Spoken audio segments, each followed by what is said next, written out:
Y ahora, un mensaje de bendición con el pastor Víctor Manuel Buitrago. Bendito Padre Celestial, te doy gracias porque eres bueno, porque para siempre es tu misericordia. Gracias por la salvación que nos has dado. Gracias por este tiempo que podemos meditar en tu palabra. Te ruego que sea tu Espíritu Santo quien convence, quien redarguye de pecado, justicia y juicio, y sea tu Espíritu quien toca nuestras mentes y nuestros corazones para entender la necesidad que tenemos de una comunión perfecta contigo a través de Cristo Jesús. Te ruego ahora que esta meditación en tu palabra toque la mente, el corazón de cada una de las personas que van a estar viendo y escuchando esta meditación, Señor. Obra en el poder del Espíritu Santo en cada uno de nosotros. Te lo ruego en el precioso nombre de Jesús. Hoy vamos a seguir con los nombres del Señor Jesucristo y vamos a hablar de nuestro Salvador Supremo. Jesucristo, uno de sus nombres es Salvador. Y para esto voy a iniciar tomando Lucas capítulo 2, versículo 11, que dice que os ha nacido en la ciudad de David un Salvador que es Cristo el Señor. La naturaleza y el alcance de Jesucristo como nuestro Salvador. En este mundo en el que estamos viviendo, que es un mundo lleno de pecado, de indiferencia espiritual, necesitamos un Salvador. Todos necesitamos un Salvador. La Biblia nos presenta a Jesucristo como el Salvador supremo, enviado por Dios para rescatarnos. Hoy vamos a explorar lo que significa que Jesús sea nuestro Salvador y cómo esto impacta a nuestras vidas. Entonces, veamos tres aspectos fundamentales de Jesucristo como nuestro Salvador. En primer lugar, hay necesidad de un Salvador. Jesús significa Jehová es salvación. Ese nombre, Jesús, es el mismo que se le da a Josué. Josué también quiere decir Jehová es salvación. Y hay otras derivaciones de estos nombres que significan básicamente lo mismo. Pero como lo vamos a centrar es en el Salvador de nuestras vidas, lo vamos a centrar en Jesús. En el libro de Mateo, en el capítulo 1, se le dice a José que debe poner al niño el nombre de Jesús, porque él va a salvar al mundo. Él será el Salvador. También en Lucas 1:31 se habla de que ese va a ser el nombre de Jesús. Jesús, Salvador. Él, cuando nosotros leemos esta parte de que Él es nuestro Salvador, cuando se piensa en un Salvador es porque esto está implícitamente hablando de liberación, de rescate. Pero ¿de qué debemos ser liberados y de qué debemos ser rescatados? En Lucas capítulo 2, en el versículo 11, dice que os ha nacido hoy en la ciudad de David un Salvador que es Cristo el Señor. Un Salvador. Los pastores que están allá en el campo cuidando sus animales, ovejas, vacas, no sé qué estarían cuidando, se les aparece el ángel y les anuncia: hoy nació en la ciudad de David, en Belén, nació el Salvador, Cristo el Señor. Ya desde, si nos remontamos al Antiguo Testamento, desde Génesis 3:15 se comenzó a hablar en una forma enfática sobre la necesidad de ese Salvador y cómo ese Salvador vendría a ser Cristo Jesús. Cuando Adán y Eva pecaron, el Señor, cuando estaba maldiciendo a la serpiente, y él dice que la serpiente va a herir a la simiente de la mujer en el calcañar, pero que la simiente de la mujer aplastaría a la serpiente por la cabeza. Allí está hablando de lo que iba a pasar en el Calvario, de cómo Satanás iba a tocar hasta cierto punto a Jesús, el Hijo de Dios, el Hijo del Hombre, pero cómo Jesús lo iba a rematar con su muerte y con su resurrección. Acabó con Satanás. El libro de los Hebreos nos dice que Satanás ya fue derrotado completamente. Entonces, cuando hablamos nosotros de Salvador, implica que seamos liberados del pecado y ser rescatados del pecado y de las garras de Satanás mismo. En Tito, el apóstol Pablo le dice a Tito: mientras anhelamos con esperanza ese día maravilloso en que se revele la gloria, y escuche, de nuestro gran Dios y Salvador Jesucristo. Entonces ya aquí Pablo entra con un detalle un poquito más, como más claro y más enfático, que Jesucristo no es un hombre cualquiera. Jesucristo es Dios.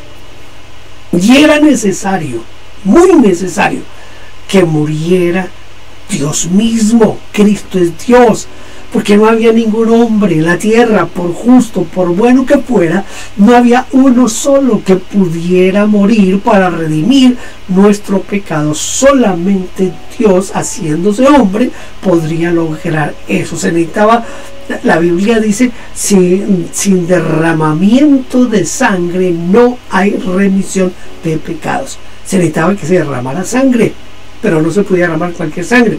Tenía que ser una sangre no contaminada con el pecado, y esa sangre era la sangre de Jesús, quien nació de María Virgen, engendrado por el poder del Espíritu Santo.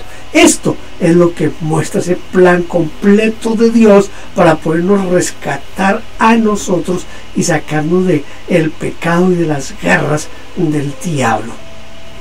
Hay algo que no podemos negar porque es algo evidente, algo que no necesita mucha investigación porque está ahí ante nuestros ojos, y es la existencia del pecado. El pecado es algo real, algo que estamos viviendo todos los días en nuestra propia vida, en la vida de nuestra familia, en la vida de la comunidad en la cual vivimos. Nosotros a diario vemos cómo se peca y se peca, porque el pecado es una realidad que no se puede ocultar. Romanos 3:23 dice: por cuanto todos pecaron, todos nosotros nacemos con esa inclinación al pecado, con esa naturaleza nuestra caída que tiene la tendencia de ir siempre hacia el pecado. Quizás David, el rey David, con tantos años de anticipación a la venida de Cristo Jesús, dijo: en pecado me concibió mi madre. Esto es algo tremendo lo que está diciendo aquí David. Es esa tendencia nuestra al pecado. Todos, absolutamente todos los hombres tenemos esa tendencia al pecado. Todos hemos pecado de una manera o de otra. Pecamos por acción, pecamos por omisión. Hay pecado en nosotros y necesitamos ser liberados de ese pecado, necesitamos salir de ese pecado, y la única forma y la única manera es a través de ese Salvador, quien es Cristo Jesús. Una realidad tremenda del pecado es que el pecado nos separa de Dios, nos aleja de Dios. Hay muchos textos bíblicos para esto, pero quiero mencionarles solamente el de Isaías 59:2, que dice: son sus pecados los que los han separado de Dios. A causa de esos pecados Él se alejó y ya no los escuchará. Entonces, eso es una realidad. El pecado está, el pecado existe, el pecado está en nosotros, y el pecado nos separa, nos aleja de Dios. Lo tremendo, lo complicado de todo esto es que el hombre tiene una incapacidad para salvarse a sí mismo. Nosotros no podemos salvarnos a nosotros mismos. Se ha hecho intentos, se han hecho esfuerzos, Se han creado teologías para que el hombre encuentre la salvación por sus propios medios, por ejemplo, por medio de las obras, que haga bien, que entre más ayude al prójimo, que entre menos mal le haga al prójimo, que ese es el camino de la salvación y que así se va a redimir el hombre y se va a salvar el hombre. Pero el apóstol Pablo en Efesios capítulo 2 versículos 8 y 9 nos dice que no es por obras para que nadie se gloríe, que la salvación es un don de Dios, es por gracia, un regalo de Dios. Es que Dios nos la quiere regalar, la salvación, y porque es por gracia, no es por obras, no es por lo que yo hago o dejo de hacer, es por lo que Cristo hizo allá en el Calvario por mí. Es por eso que yo soy salvo. Necesitamos entonces de ese Salvador en nuestras vidas. La justicia divina, la justicia de Dios, demanda que el pecado se pague con la muerte. Dice, la paga del pecado es muerte. Esa es la paga del pecado. Y también dice, sin derramamiento de sangre no hay remisión de pecados. Entonces, hemos pecado, ¿qué ganamos? Que merecemos la muerte. La paga del pecado es la muerte. Eso es lo que el Señor quería evitar en nosotros, y por eso es que de tal manera amó Dios al mundo que envió a su Hijo para que todo aquel que en él cree no se pierda, mas tenga vida eterna. Pero Romanos 6:23 nos dice que la paga del pecado es muerte. Muerte. ¿Necesitamos o no necesitamos a alguien que nos rescate de la muerte? Desde luego que sí. Y Dios lo proveyó, como le dijo a los pastores allá mientras están en el campo: os ha nacido en la ciudad de Belén un Salvador, que es Cristo el Señor. En segundo lugar, la naturaleza de Jesucristo como Salvador. Mire, el apóstol Pablo dice que un hombre puede ser bueno, justo y de pronto estar dispuesto a dar su vida por otro, pero no puede hacerlo por otros, sino solo por otro. Pero aún así puede dar su vida y puede salvarlo humanamente, pero no espiritualmente.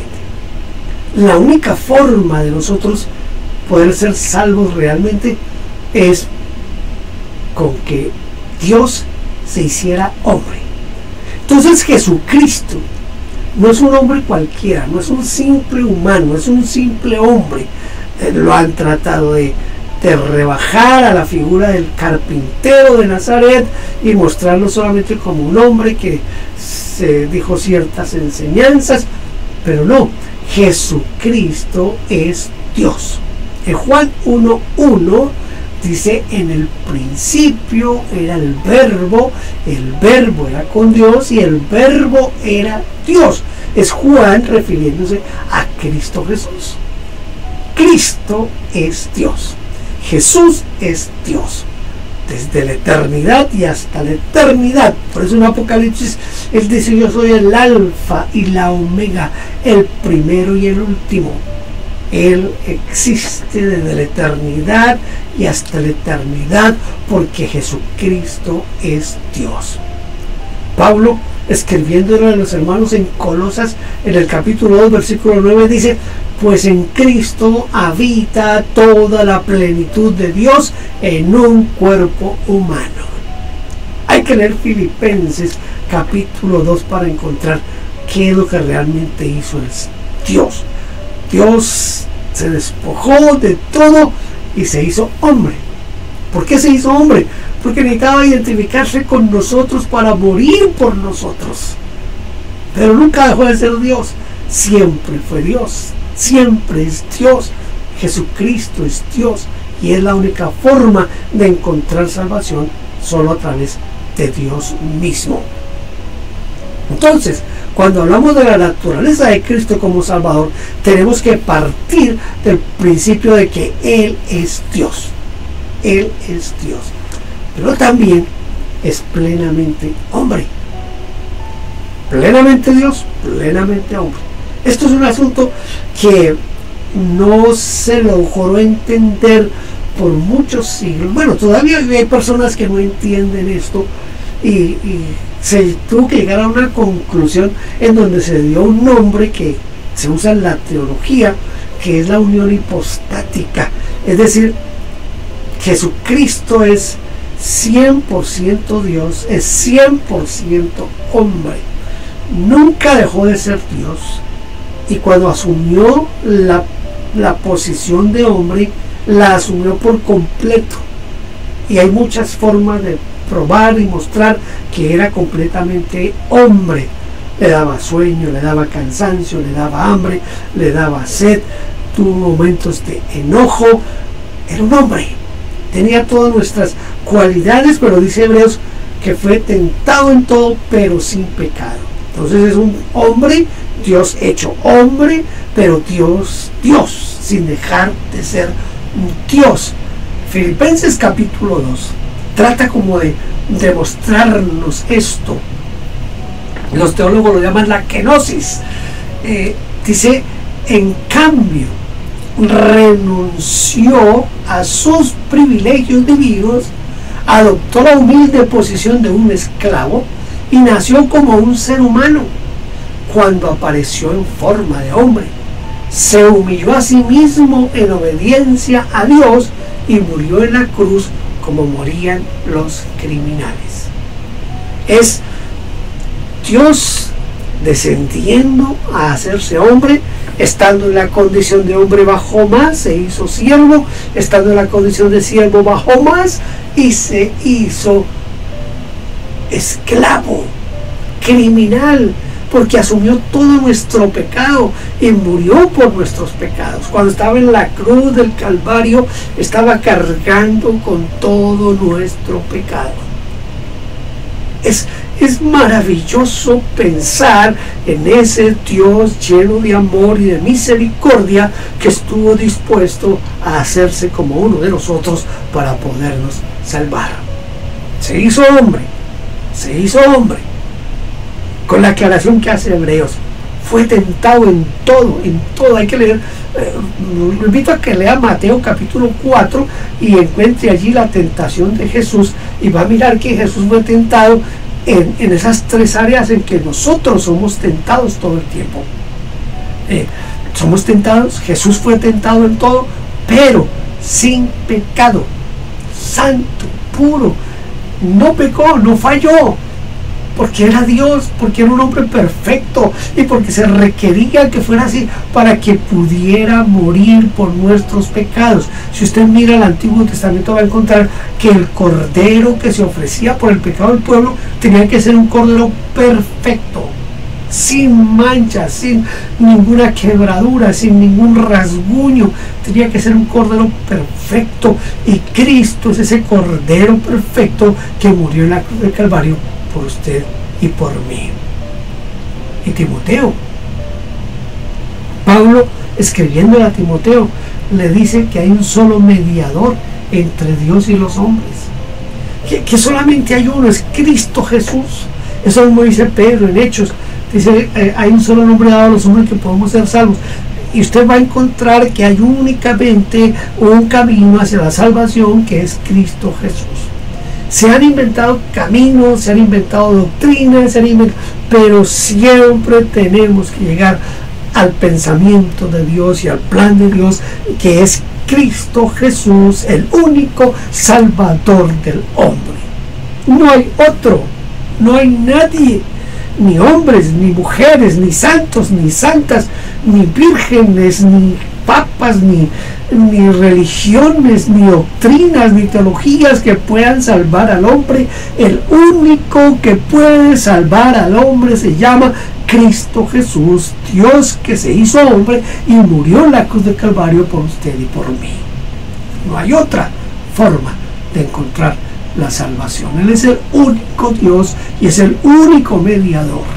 Es el único que puede unirnos con el Padre, Jesucristo. No hay otra manera. Y en tercer lugar, el alcance de la salvación en Cristo Jesús. Con Cristo encontramos en primer lugar el perdón de los pecados. Mire cómo lo dice Efesios. Dice: Dios es tan rico en gracia y bondad que compró nuestra libertad con la sangre de su Hijo y perdonó nuestros pecados. ¿Ah? Dios es tan rico en gracia y bondad.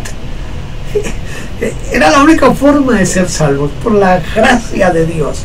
Y Él puso toda su gracia, toda su bondad, toda su misericordia, y la puso en Cristo para que nosotros obtuviéramos el perdón de nuestros pecados. Hay un pasaje en la Biblia que recién yo comencé a leer la Biblia. Fue un texto bíblico que me impactó y que lo aprendí de memoria en ese tiempo. Y gracias a Dios no lo he olvidado nunca. Todavía está en mi mente, en mi corazón. Y sabe, cada vez que lo cito con un profundo agradecimiento por lo que yo siento en ese texto. Desde mi perspectiva, si a mí me pusieran a escoger los 10 textos más importantes de la Biblia, yo pondría a Romanos 5:8, lo pondría en los primeros versículos más importantes de toda la Biblia. ¿Qué dice Romanos 5:8? Mas Dios muestra su amor para con nosotros en que, siendo aún pecadores, Cristo murió por nosotros. Esto es grande, esto es necesitado, porque estábamos en el pecado, necesitábamos que alguien se entregara por nosotros. El amor, la misericordia de Dios se muestra en que, aunque estábamos sumidos en el pecado, Cristo murió por nosotros.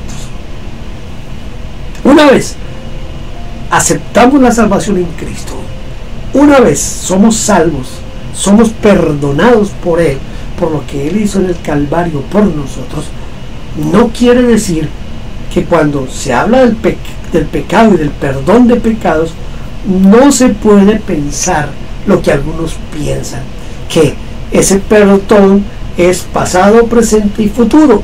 No, señor. Ese perdón es un perdón de todo lo que hicimos antes de conocer a Cristo como el Señor y Salvador de nuestra vida. Pero una vez recibimos a Cristo en nuestro corazón y aceptamos la salvación en Cristo, de ahí en adelante es nuestro deber, nuestra obligación y nuestro deber moral de agradecimiento hacia Dios, de vivir para agradarle solo a Él, vivir solo para la gloria de Dios. Y cuando vivimos para la gloria de Dios, nos apartamos del pecado. Yo sé que cometemos pecados, yo sé, no hay nadie que no pueda, que diga: no, yo nunca he pecado después de que acepté a Cristo, no volví a pecar. No, pecamos, solamente que ahora tenemos el remedio a la mano. Si confesamos nuestros pecados, Él es fiel y justo para perdonar nuestros pecados y limpiarnos de toda maldad, porque la sangre de Jesucristo nos limpia de todo pecado.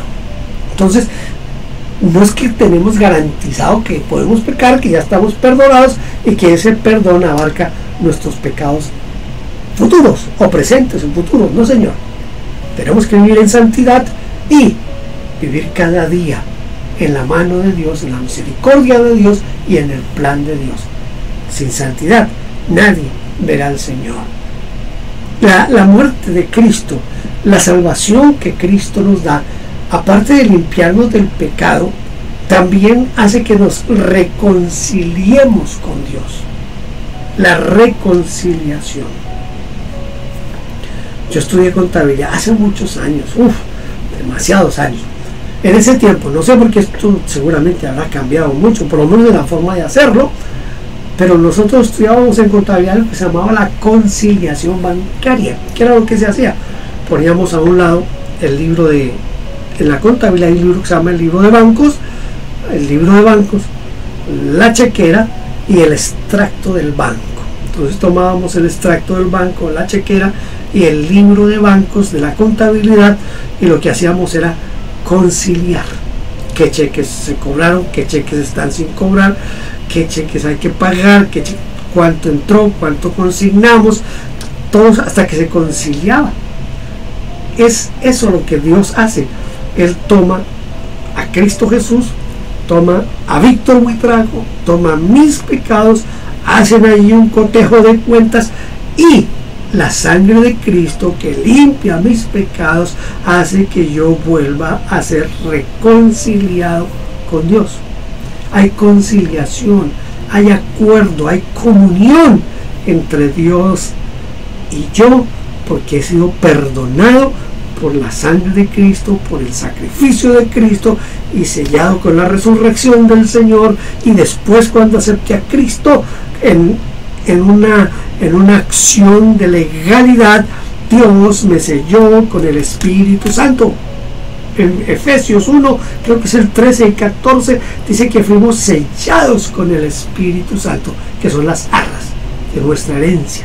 Entonces, hemos sido salvados del pecado, hemos sido liberados del pecado por lo que Cristo hizo por nosotros en la cruz del Calvario. Pero la reconciliación, en la segunda de los Corintios, en el capítulo 5, creo que hay que leer desde el versículo 17 hasta el 20 o 21 para entender todo. Yo lo voy a tratar de resumir aquí. Lo que está diciendo allí es que antes estábamos en pecado, pero que Cristo nos reconcilió con Dios Padre, y que ahora nosotros, como reconciliados con Dios Padre, tenemos una obligación, y es reconciliar al mundo con Dios. O sea, yo no puedo quedarme con la salvación y ya ahí terminó todo. No, Señor, tengo la responsabilidad de traer a otros a la salvación en Cristo Jesús. ¿Cómo lo hago? Predicándoles del amor de Dios, predicándoles de lo que Cristo hizo por nosotros en el Calvario, y de esa forma los traemos a la reconciliación con Dios. Somos embajadores en nombre de Cristo, como si Dios rogase por medio de nosotros, o rogamos, hermanos, reconciliados con Dios. Entonces, ese plan, Dios me reconcilia, con Cristo Jesús me reconcilia con el Padre. Ahora yo, que ya soy reconciliado con el Padre, tengo que hacer la labor de reconciliar a otros con Dios a través de Cristo Jesús. Tremendo esto de la reconciliación. Él me volvió a la comunión con el Padre. Él es el único que puede hacer eso por nosotros. Pero yo siempre he dicho que la muerte de Cristo, que es grandiosa, que es única, se hubiera podido quedar en una muerte si Él no hubiera resucitado. Se necesitaba la resurrección, porque era la victoria sobre la muerte. Recuerde, la paga del pecado es muerte. Nuestro pecado nos lleva a la muerte, pero la resurrección de Cristo, que es el triunfo sobre la muerte, garantiza que nosotros ya no vamos a morir otra vez.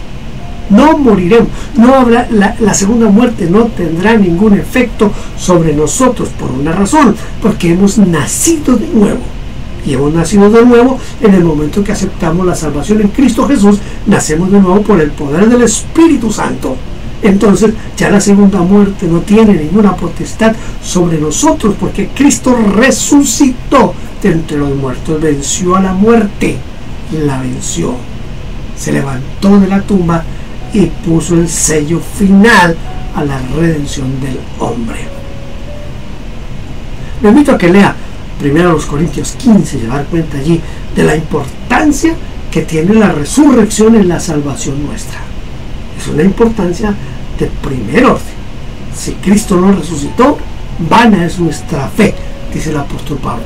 Entonces es importantísima la resurrección dentro del plan de salvación y de redención para nosotros. En Hebreos 2, 14 y 15 dice: debido a que los hijos de Dios son seres humanos hechos de carne y sangre, el Hijo también se hizo carne y sangre, pues solo como ser humano podía morir, y solo mediante la muerte podía quebrantar el poder del diablo, quien tenía el poder sobre la muerte. Únicamente de esa manera el Hijo podía liberar a todos los que vivían esclavizados por el temor de la muerte. ¿Quién tenía las llaves de la muerte? Satanás. Cuando Cristo resucitó, le arrebató las llaves de la muerte. Ahora Él puede decir con toda autoridad: yo soy la resurrección y la vida, y el que cree en mí, aunque esté muerto, vivirá.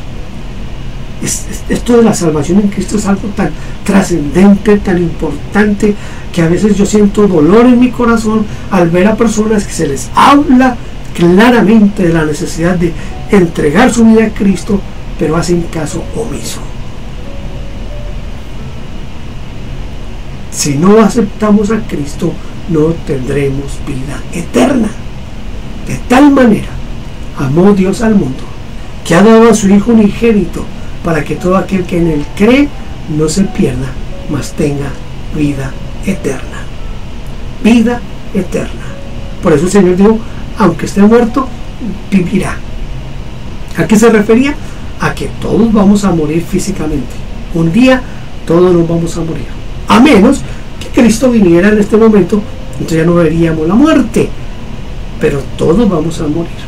Un día.